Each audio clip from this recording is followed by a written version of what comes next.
The Valtharian Empire ruled everything they could see.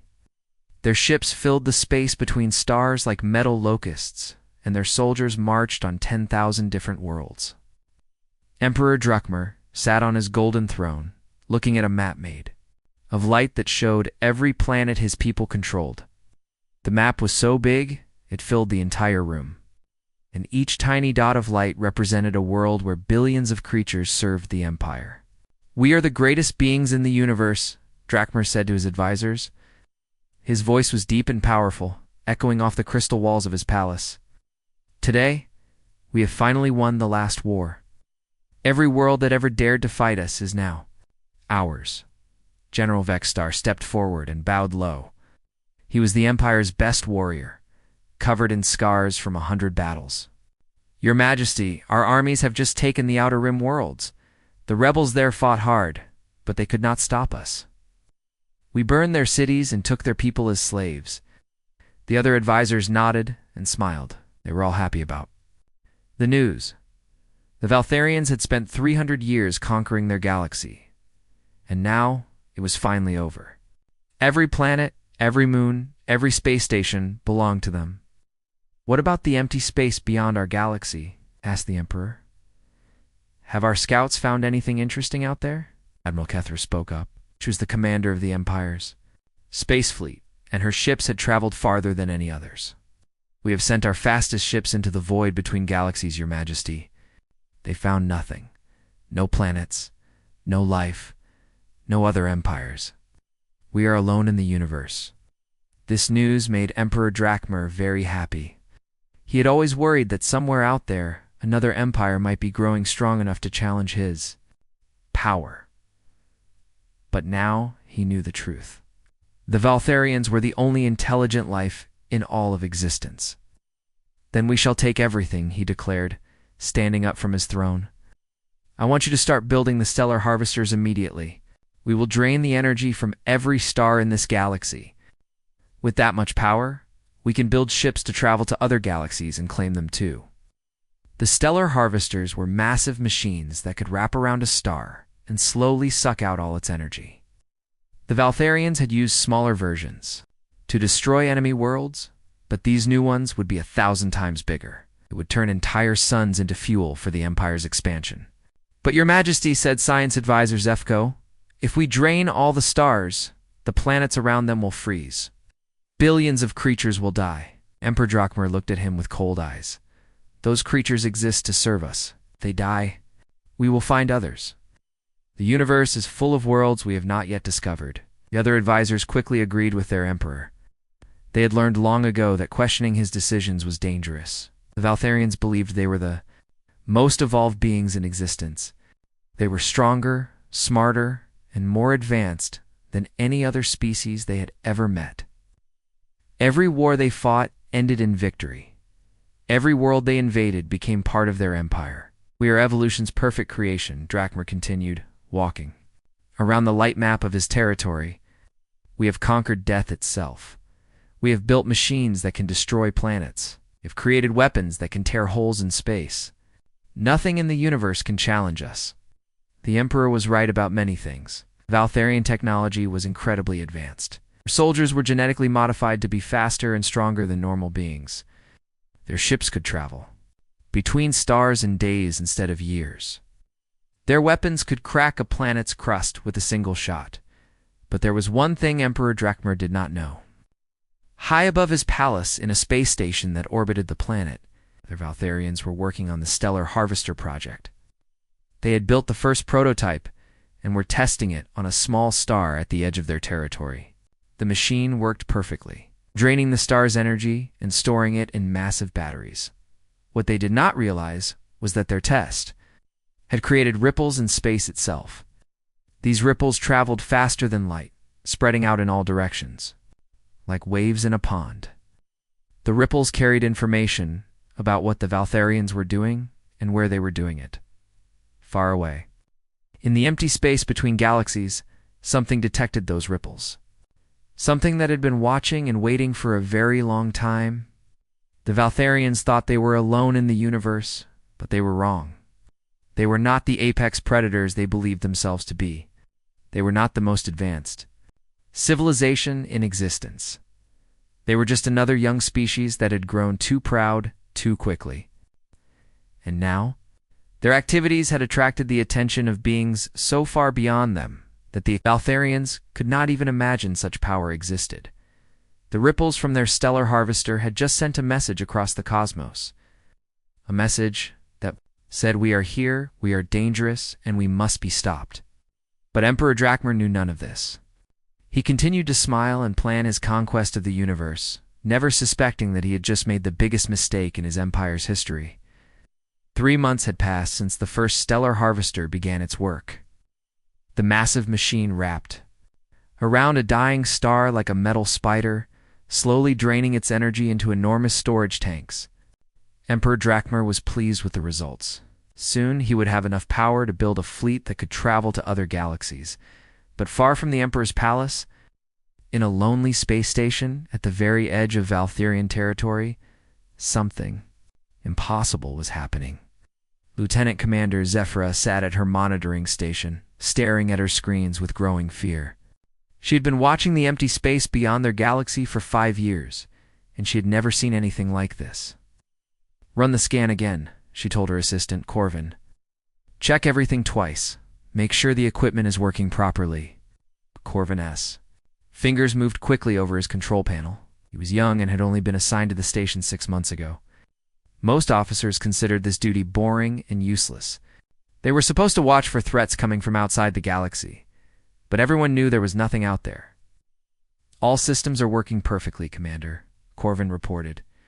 "The signal is real. It's coming from the void between galaxies, exactly 50,000 light-years from our border." Zephyra felt her hands begin to shake. In all the history of the Valtharian Empire, no one had ever detected signs of intelligent life outside their own galaxy. Their best scientists had always said it was impossible. The space between galaxies was too cold, too empty, too hostile for any civilization to survive. "What kind of signal is it?" she asked, though she was afraid to hear the answer. "It's structured, Commander. Mathematical. It's definitely not natural. Someone is sending this on purpose." Corvin paused, looking at his readings again, or something else. "I've been working on decoding parts of the transmission. You're not going to believe what I found." He transferred his data to Zephyra's main screen. What she saw made her blood turn to ice. The signal contained detailed maps of their own galaxy, star charts that showed the position of every sun, every planet, every space station. The maps were more accurate than anything the Valtharians had ever created. "This is impossible," Zephyra whispered. "How could someone outside our galaxy know more about our territory than we do?" "That's not the worst part," Corvin said quietly. "Look at the date stamps on these maps. The oldest ones are over 1,000 years old. Someone has been watching us and studying us for centuries." The implications were terrifying. While the Valtharian Empire had been conquering their galaxy, believing they were alone in the universe, someone else had been observing them from the darkness. Someone with technology advanced enough to map entire galaxies from impossible distances. Zephyra immediately sent an emergency message to Imperial Command. Within hours, her report reached the highest levels of the military. Admiral Kethra, commander of the Imperial fleet, read the report 3 times before she could believe it. "Are you certain about this?" Admiral Kethra asked, during a secure communication link with the monitoring station. "Yes, Admiral. We've checked everything multiple times. The signal is definitely artificial, and it contains information about our galaxy that should be impossible for anyone to possess." Admiral Kethra had fought in dozens of battles and conquered hundreds of worlds. She was not easily frightened. But this news made her feel something she had not experienced in years: genuine fear. "Continue monitoring the signal," she ordered. "I want to know everything about it. Where exactly is it coming from? How strong is it? Is it directed at us specifically, or is it some kind of general broadcast?" While Zephyra and her team worked to learn more about the mysterious transmission, Admiral Kethra brought the news to Emperor Drakmer himself. The Emperor's reaction was immediate and violent. "Impossible," he roared, slamming his fist on the arm of his throne. "Our scouts have searched that region for decades. There is nothing there." The evidence is clear, Your Majesty, Admiral Kethra said carefully. Someone is out there and they know about us. Emperor Drakmar paced back and forth in his throne room, his mind racing. Everything he believed about the universe was being challenged. The Valtharians were supposed to be the only intelligent species in existence. They were supposed to be evolution's perfect creation, destined to rule everything. Perhaps it's just an automated probe, he said, trying to convince himself. Ancient machine left behind by a dead civilization. But even as he spoke, he knew this explanation was not enough. The star charts were too detailed, too current. Someone was actively studying the Valtharian Empire, and they had been doing it for a very long time. I want you to take our fastest ships and investigate this signal personally, the Emperor commanded. Find out who is responsible and destroy them. I will not tolerate any challenge to our dominance. Admiral Kethra bowed and accepted her orders. But privately, she wondered if the Emperor truly understood what they might be facing. If someone had been watching them for centuries without being detected, what did that say about their technological capabilities? As her fleet prepared for the journey into the void, Admiral Kethra could not shake the feeling that they were about to discover something that would change everything they thought they knew about their place in the universe. Admiral Kethra's fleet dropped out of hyperspace at the coordinates where the mysterious signal was coming from. What they found made every officer on the bridge stop breathing for a moment. Floating in the empty space between galaxies was a structure so massive it made their largest battleships look like toys. The alien construction was unlike anything in Valtharian records. It was smooth and curved, with no visible weapons or engines. Strangest of all, it seemed to bend the light around it, creating ripples in space that hurt to look at directly. The structure was easily the size of a small moon, but it hung in the void, as if gravity had no effect on it. Scanner report, Admiral Kethra ordered. Trying to keep her voice steady, scanner operator Thekra worked frantically at his console, but his readings made no sense. Admiral, our sensors are not working properly. They keep showing error messages. It's like the structure exists in a different dimension. Weapons systems? Kethra asked. All weapons are ready, Admiral. But I'm not detecting any threat signatures from the alien vessel. Kethra studied the impossible structure on her main screen. In 30 years of military service, she had never seen anything that her sensors could not analyze. Valtharian technology was supposed to be the most advanced in the universe, yet this alien construction was completely beyond their understanding. Suddenly, a small craft emerged from the massive structure. It was sleek and perfectly smooth, with no visible propulsion system, yet it moved through space with impossible grace, approaching the Valtharian fleet without any sign of engines or thrusters. Incoming transmission, announced Communications Officer Valtar. They're using our own communication frequencies somehow. Put it on screen, Kethra ordered. The view screen flickered to life, showing a being that was clearly not Valtharian. The alien was smaller than a typical Valtharian, with smooth skin and a face that was strangely familiar, yet completely foreign. It wore a simple uniform that seemed to be made of materials the Valtharians had never seen. Greetings, the alien said in perfect Valtharian language. I am Commander Jin Wu of the Human Exploration Corps. We have been observing your empire's expansion with growing concern. Admiral Kethra felt her world shift. Not only was there intelligent life outside their galaxy, but these beings had been watching them. Human, your species is not in our databases. That is intentional, Jin Wu replied with what might have been a smile. We prefer to observe new civilizations before making contact.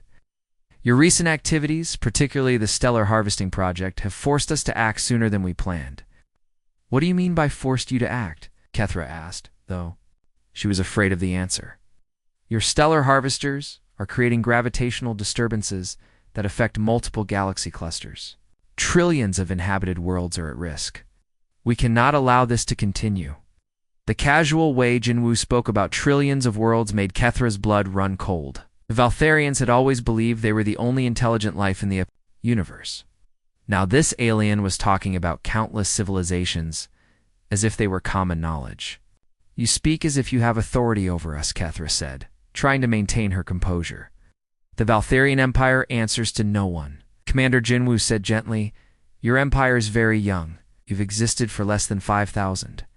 Years. Many of the civilizations we work with are millions of years old. Your stellar harvesting technology is dangerous not just to your own galaxy, but to the entire local cluster. Before Kethra could respond, Jinwoo made a gesture toward his small craft. I would like to invite you and your senior officers aboard our vessel. There are things you need to see and understand. Absolutely not, Kethra said immediately. I will not put my officers at risk. You are not at risk from us, Jinwoo replied. Calmly, if we wanted to harm you, your fleet would already be destroyed. Our technology is considerably more advanced than yours. To prove his point, Jinwoo's small craft did something impossible. It simply appeared inside the Valtharian flagship's hangar bay, bypassing all their shields and defensive systems as if they did not exist. How did you do that? Kethra demanded. We phase our vessels through folded space, Jinwoo explained. Your shields are designed to stop matter and energy traveling through normal space. We do not travel through normal space. Admiral Kethra realized she was facing a level of technology that made the mighty Valtharian Empire look primitive. These humans had casually bypassed defenses that had never failed against any enemy. What do you want from us? She asked. We want to prevent a catastrophe, Jinwoo answered.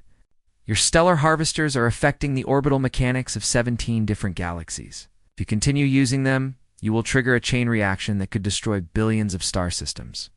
That's impossible, Kethra protested. Our scientists have run every calculation. The harvesters only affect the local star system. Your scientists are wrong, Jinwoo said simply. Space is more connected than you realize. What happens in one galaxy affects others. This is why we must intervene. As Jinwoo spoke, Admiral Kethra began to understand the terrible truth. The Valtharian Empire was not the apex of evolution. They were not the masters of the universe. They were just another young species whose ignorance threatened to destroy civilizations they never knew existed. The aliens were not here to conquer or destroy. They were here to stop the Valtharians from accidentally committing genocide on a cosmic scale. Commander Jinwoo's small craft somehow docked with Admiral Kethra's massive battleship, even though it had no visible docking ports. When Kethra and her senior officers stepped aboard the human vessel, they found themselves in a space that made no sense. The inside of the ship was much larger than the outside should have allowed. Your physics will understand this eventually, Jinwoo said, noticing their confusion, though it may take your scientists several hundred years to figure it out. He led them through corridors that seemed to bend and twist in impossible ways.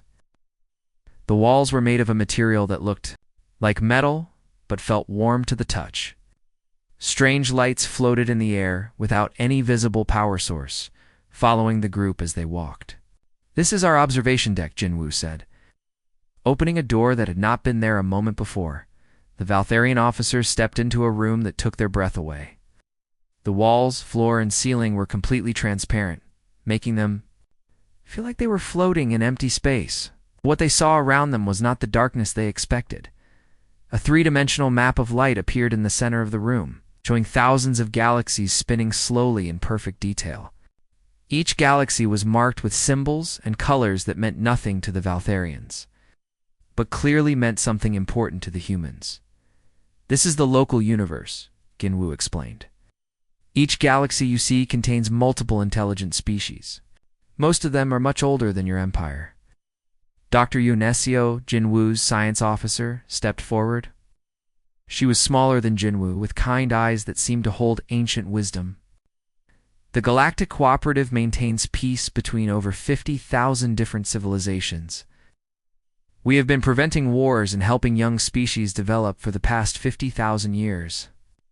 Admiral Kethra stared at the map in growing horror. You're saying there are thousands of empires out there? Why haven't we detected them?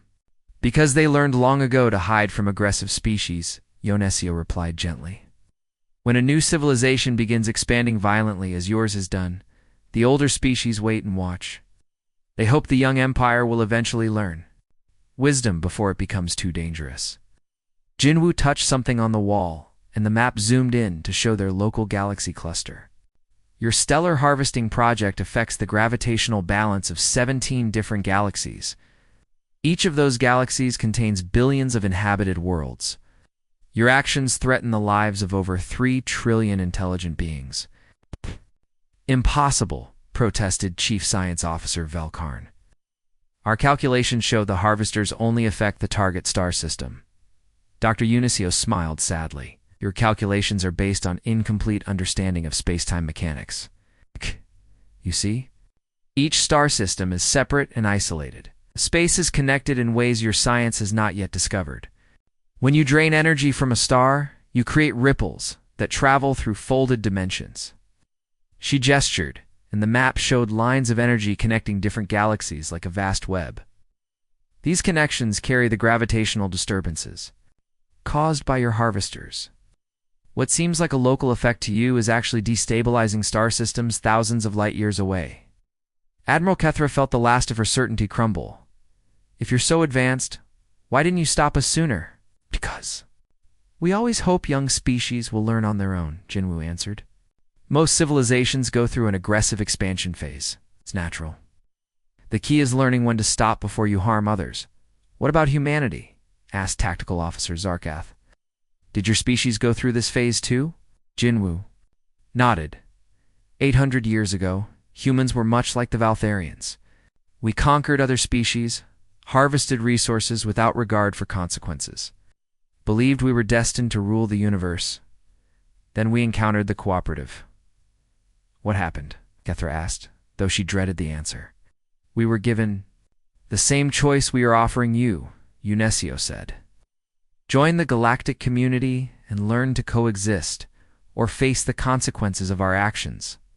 We chose to learn. It was the best decision our species ever made. Dr. Yensio waved her hand, and the map changed to show human territory.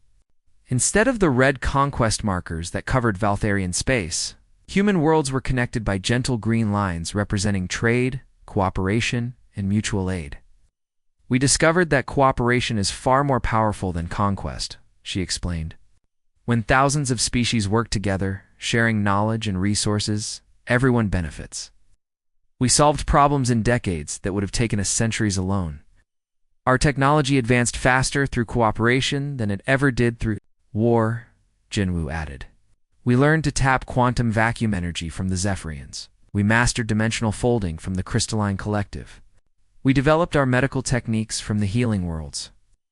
Admiral Kethra realized the terrible truth. The Valtharian Empire, which had seemed so powerful and advanced, was actually primitive compared to the civilizations that surrounded them. They had been stumbling through the universe like children, breaking things they did not understand. Why are you telling us this? She asked. Because your species shows potential, Unesio replied. The Valtharians are intelligent and adaptable. With proper guidance, you could become valuable members of the galactic community. But first, you must abandon the path of conquest and learn the way of cooperation. Jinwoo's expression became serious. The choice is yours, Admiral. But choose quickly. The stellar harvesters must be stopped before they trigger a cascade reaction that destroys entire star systems. The meeting that would decide the fate of the Valtharian Empire took place aboard Admiral Kethra's flagship 3 days later. Emperor Drakmer appeared on the main screen through quantum communication, his face twisted with anger and disbelief. Behind him stood the entire High Council, their expressions ranging from rage to terror. Commander Jinwoo and Dr. Yunso sat calmly at the conference table, looking small and harmless compared to the towering Valtharian officers around them. But everyone in the room now understood that appearances meant nothing when it came to these humans. You dare to threaten the Valtharian Empire? Emperor Drakmer roared, his voice filling the chamber. We have conquered 10,000 star systems. Our armies are the strongest in the galaxy. Emperor, Dr. Unesio said quietly, we have guided the peaceful development of 10 million star systems. Strength is not measured by how many worlds you can destroy, but by how many you can help flourish. The Galactic Cooperative offers you 2 choices, Jinwoo stated, his voice calm but firm. Stop all stellar harvesting immediately and begin the process of joining the galactic community, or face intervention from our combined forces. General Vexstar stepped forward on the screen, his scarred face full of battle fury. What forces? We see only 2 of you and 1 small ship. Even if there are more humans out there, we have millions of soldiers and thousands of warships. Ginwu touched a control pad on the table. The conference room's walls became transparent, showing the space around the Valtharian fleet. What they saw made every officer in the room gasp in shock. Hundreds of ships had appeared around them, materializing out of empty space like ghosts becoming solid. The vessels were of dozens of different designs, clearly from many different species. Some were massive beyond imagination, larger than entire Valtharian space stations. Others were small and sleek like Jinwu's craft, but they moved with the same impossible grace. "These are just the ships in your immediate area," Dr. Yanesio explained.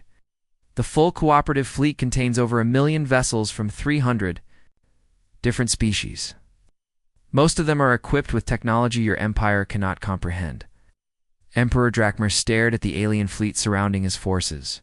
His face had gone pale, but his pride would not let him surrender. "Even if you outnumber us, we will fight. The Valtharian Empire has never been defeated, Your Majesty," Admiral Kethra said carefully. "I have seen their technology firsthand. They can phase through our shields, appear anywhere they choose, and their weapons." She paused, remembering what Jinwu had shown her. "We cannot win this fight. Then we die with honor," General Vexstar declared. "Better to fall in battle than to bow to alien masters." The transmission ended abruptly as Emperor Drachmer cut the connection. For several minutes, the conference room was silent, and reports began flooding in from across the Valtharian Empire. Military was splitting apart. Half the fleet commanders supported the Emperor's decision to fight. The other half, led by officers who had served with Admiral Kethra, argued for negotiation. "Your people are frightened," Ginwu observed. "That is understandable. Learning that you are not alone in the universe is always difficult. Will you really destroy us if we refuse?" Admiral Kethra asked. Dr. Yanesio shook her head. "We do not destroy civilizations, but we will stop the stellar harvesters by any means necessary. If your military tries to protect them, there will be casualties. We hope to avoid that." Over. The next 3 days, the Valtharian Empire tore itself apart. Entire fleets declared independence from the Central Command. Planets that had been conquered by the Empire used the chaos to revolt. The Stellar Harvester project ground to a halt as work crews abandoned their posts. It was Admiral Kethra who finally convinced Emperor Drachmer to surrender. She returned to the capital world and met with him in person, showing him recordings of the alien fleet and explaining what she had learned about human technology. "Your Majesty," she said, "if we continue to fight, our entire species will be destroyed. But if we surrender now, we have a chance to survive and even prosper." Drachmer looked older than his years as he sat slumped on his throne. The man who had once boasted of conquering the universe now faced the reality that his empire was nothing compared to the forces arrayed against it. "What will happen to us?" asked quietly. "The humans have promised to help us learn," Kethra replied. "They will share knowledge and technology, but only if we prove we can change. The worlds we conquered will become independent, but we can trade with them as equals instead of ruling them as slaves." The formal surrender came on the 7th day. Emperor Drachmer stood before the same holographic map that had once shown his vast empire, now watching as system after system declared independence. But for the first time in months, he felt something other than anger or fear. He felt hope, Commander. Ginwu had promised that the Valtharians could earn their place in the galactic community. It would take time, perhaps generations, but they could become something better than conquerors. They could become partners in building a better universe. 6 months later, former Emperor Drachmar stood in what had once been his throne room, now converted into a learning center where Valtharian children studied alongside young beings from dozens of other species. The stars he had once planned to harvest now shone peacefully, their light-warming worlds where former enemies were learning to become friends